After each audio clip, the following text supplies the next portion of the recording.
Hey guys. How to renounce generational curses. How to renounce your family generational curses.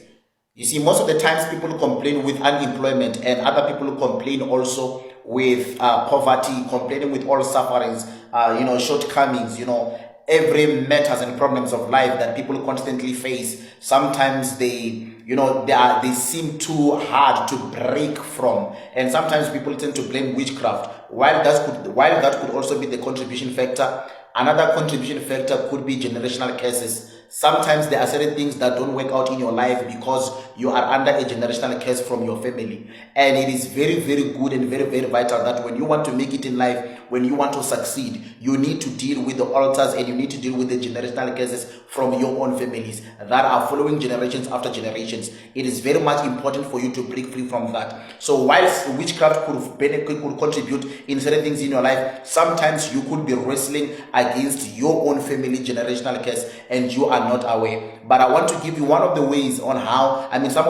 how to break free from generational curses. And if you follow this by the grace of God, you will definitely break free from that. You see, you need to have discernment. Discern that the things that you go through, what is the source of what you are going through. You need to discern so that you know how to pray accordingly. You don't just speculate and think, oh, maybe this could be that. No, you need to be sure. You need to discern what is the cause of this problem that you are facing in your life. And you will realize that most of those problems, they are simply generational cases from your family. So how to break free from that? Number one, you need to renounce the practices of your ancestors or your family. Ancestors, I mean people that lived before you, who practiced what they used to practice, and it is like the legacy of what they did continue to be it continues to be practiced within your family. And if you just also tag along and you begin to practice what your family practices, it is going to be difficult for you to break free from generational curses. That is why the book of Zechariah chapter 1 verse number 4 it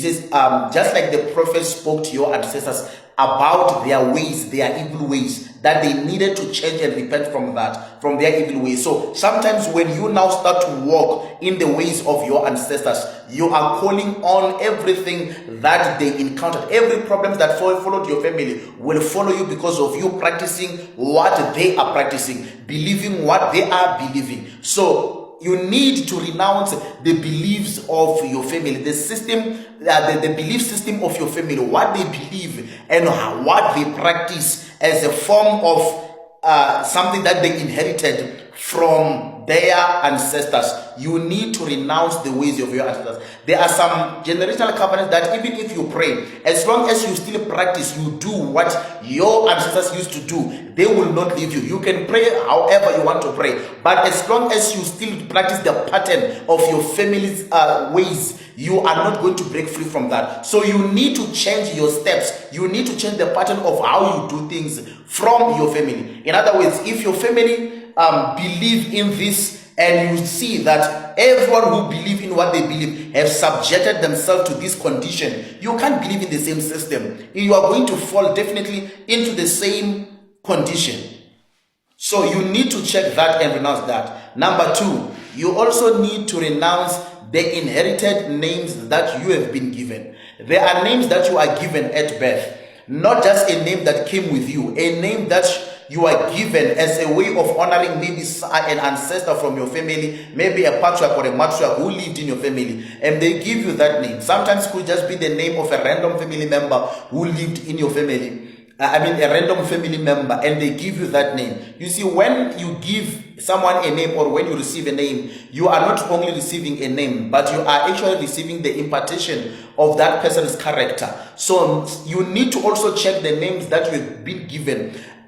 And they give you a name after someone, check those names and begin to renounce those names, because when you are given a name, you are also imparted a character of that name. Sometimes they can name you, for example, can say you are Mujaji, and only to find out that maybe right now you are facing the spirit of barrenness, only to find out that the very same Mujaji they named you after was barren. Therefore, you are imparted the life of Mujaji through the name that you have inherited. So you really also need to check inherited names and deal with the roots of the name you have received, because names can affect your destiny greatly. So don't just embrace any name that you are given, especially native names. You need to check where they are from and why you were given those names, so that you can renounce whatever inherited curse or inherited generational curse from that individual.